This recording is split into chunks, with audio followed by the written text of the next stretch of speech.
Good morning, friends. It's Miss Kim back at the Bay Beach Wildlife Sanctuary for reading a story this morning. So the story that I am going to be reading is called Big Night for Salamanders by Sarah Marwil Lamstein.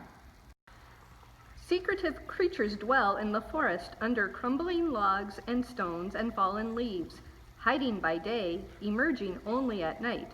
They are the spotted salamanders. Spring, summer, and fall, the salamanders feed on worms and insects. When winter comes, they nestle into tunnels and holes, and there they sleep until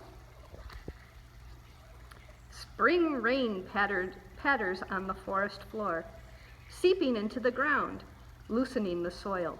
Deep in their winter burrows, the spotted salamanders stir. Rain tat-tat-tatting on his hood, Evan runs from his school bus up the puddly driveway. He glances at the forested hill beyond his house and wonders, will tonight be the big night? Salamanders crawl up through the thawing earth into the rain. The moist air bathes their delicate skin. Evan sips hot chocolate and peers at the thermometer outside the kitchen window. 42 degrees, he says. Will they come out tonight?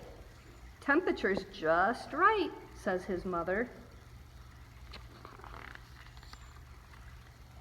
Hidden in the darkness under dripping brush, salamanders creep down the hill, away from their secret forest home, following the scents that they remember toward the pool where they were born.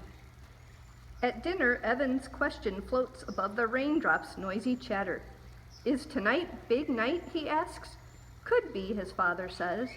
Warmest rain since winter. Let's go, Evan cries. His father smiles. Soon, he says. Lucy, do you like this story too? Across the road and through the trees, raindrops plash into a vernal pond. Filled in spring with rainwater and melting snow, here salamanders breed.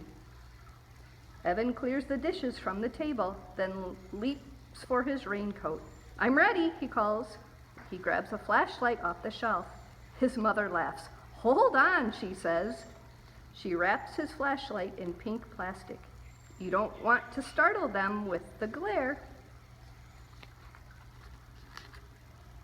Salamanders scrabbling down the slope are nearly at the road. Evan dashes toward the road. A car speeds past. Wait, his mother cries.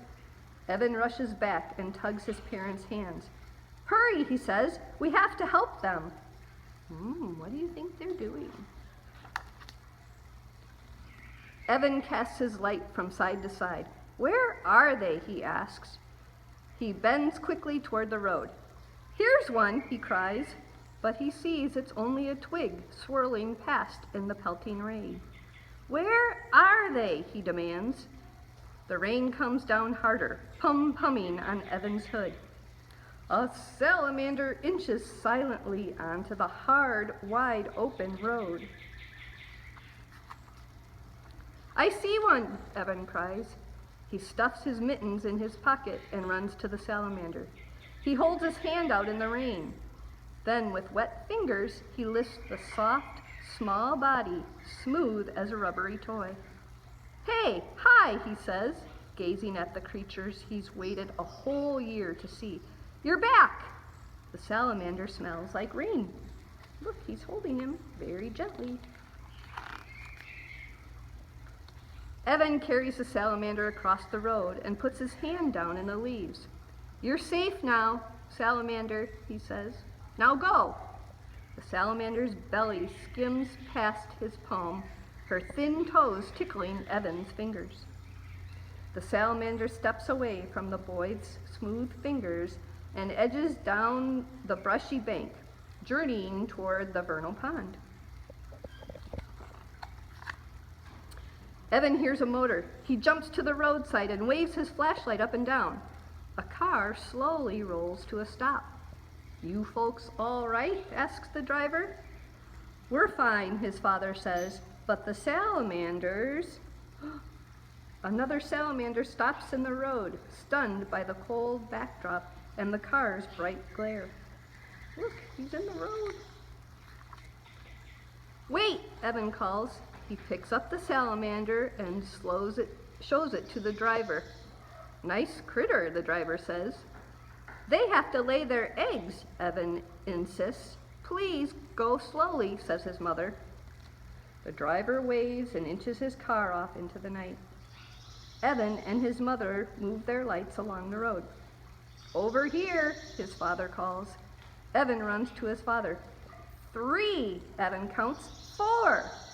Both hands are full as he carries the salamanders across the road. Salamanders slip into the vernal pool. Rippling, gliding, they move with greater ease and quickness than they had moved on land. Look, in the water.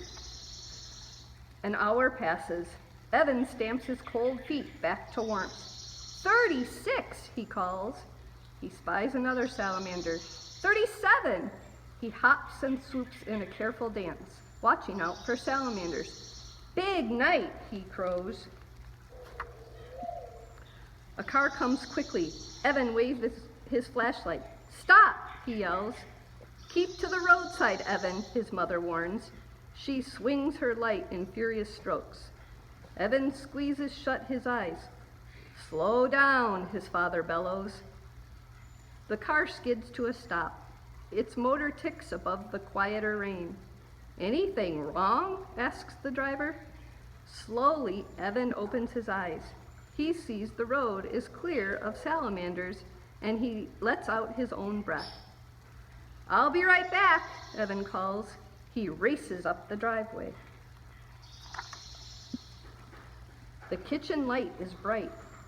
Evan plucks his markers from a drawer, then rummages for cardboard and plastic wrap. Oh, what do you think he's doing? Around and around, the salamanders swim in the vernal pool, under and over one another, lashing their tails, churning up the shallow water in a shimmery mating dance before they lay their eggs. Evan's mother and father follow him to the corner of the road. They shine their lights on his sign, dry under the plastic. What does it say? It says, "Go slow, salamander crossing." A car turns in the road. Evan jumps and holds his sign up higher. The driver stops. She rolls down her window. I hope they cross just fine, she says, then backs her car around. She read my sign, Evan sings. He smiles and a yawn slips out. It's getting late, says his father. But we have to help them, Evan pleads. Not many cars are out at this hour, his father says. We'll prop up your sign so drivers will see it. Evan turns toward home. His light falls on a salamander crossing in the middle of the road. He lifts the spotted creature and places her in the brush.